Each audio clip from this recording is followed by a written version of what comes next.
আসসালামু আলাইকুম বন্ধুরা, আজকে আমি একটি ইজি নাস্তা তৈরি করব আর সেই রেসিপিটি আপনাদের সাথে শেয়ার করব। আশা করছি রেসিপিটি আপনাদের ভালো লাগবে, তাই ভিডিওটি না টেনে পুরোটাই দেখুন, তাহলে যে কেউ এই নাস্তাটি তৈরি করতে পারবেন খুবই ইজিভাবে। আমি এখানে ইজি নাস্তাটি তৈরি করার জন্য দুটো ডিম সিদ্ধ করে নিয়েছি। এগুলো আমি সিদ্ধ করে ছিলে নিয়েছি। এবার এই ডিম দুটোকে আমি ব্রেড করে নেব। এভাবে একটা ব্রেড মেশিন দিয়ে ব্রেড করে নিতে হবে। আর এই নাস্তাটি আপনারা চাইলে বিকেলেও খেতে পারেন অথবা বাচ্চাদেরও তৈরি করে নাস্তাতে দিতে পারেন, তবে বাচ্চাদের খুবই এই নাস্তাটি পছন্দ হবে। দেখুন আমি দুটোটা ডিমই ব্রেড করে নিয়েছি। এবার এর ভিতর দিয়ে দিচ্ছি একটা পেঁয়াজ কুচি, পেঁয়াজগুলোকে ছোট ছোট করে কেটে নিয়েছি। দিয়ে দিচ্ছি দুটো মরিচ কুচি, দিয়ে দিচ্ছি কিছু ধনিয়া পাতা কুচি, 1/4 চামচ ধনিয়ার গুঁড়া, 1/4 চামচ জিরার গুঁড়া,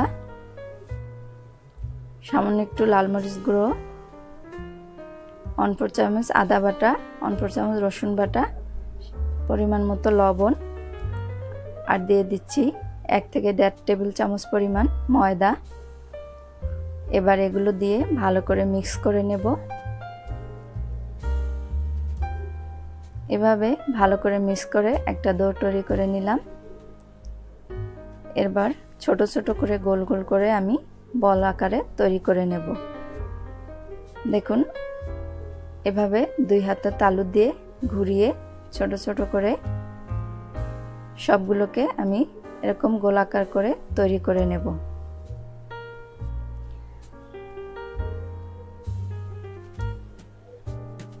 আমি সবগুলো তৈরি করে নিয়েছি। আমার এখানে 11টি বল হয়েছে। এরপর যেটা করতে হবে, এখানে 1 টেবিল চামচ পরিমাণ ময়দা নিয়ে নেব, আর নিয়ে নিচ্ছি সামান্য একটু মরিচের গুঁড়ো, সামান্য একটু লবণ। এবার এটা দিয়ে একটা গোলা তৈরি করব। এগুলো মিক্স করে নিছি। কিছুটা পানি দিয়ে একটা পাতলা গোলা তৈরি করে নিতে হবে। দেখুন একদম পাতলাও না আবার ঘনও না। এরপরে এই বলগুলো এর ভিতরে দিয়ে গড়িয়ে নেব। এরপর তুলে এখানে আমি ব্রেড ক্রাম নিয়েছি, এগুলো দিয়ে এভাবে ভালো করে ঘুরিয়ে ফিরিয়ে এটার গায়ে লাগিয়ে দেব। আর এইভাবে আমি সবগুলোই মেখে নেব। আমি দেখুন সবগুলোতে ব্রেড ক্রাম মাখিয়ে নিয়েছি। এখানে ব্রেড ক্রাম যদি হাতের কাছে না থাকে সে পর্যায়ে আপনারা টোস্টের গুঁড়ো নিতে পারেন। এবার চুলাতে হালকা গরম তেল করে এক এক করে সবগুলো বসিয়ে দেব। তেলটা কিন্তু ফুল গরম আঁচ থাকবে না, চুলার আঁচটা মিডিয়াম লো আঁচে থাকবে। দেখুন এভাবে কিছুক্ষণ থাকার পরে আলতোভাবে উল্টিয়ে দিতে হবে। আর তেলটা যদি ফুল গরম আঁচে থাকে তাহলে কিন্তু এটা ফেটে যাবে, তাই এটা অল্প আঁচে ভেজে নিতে হবে।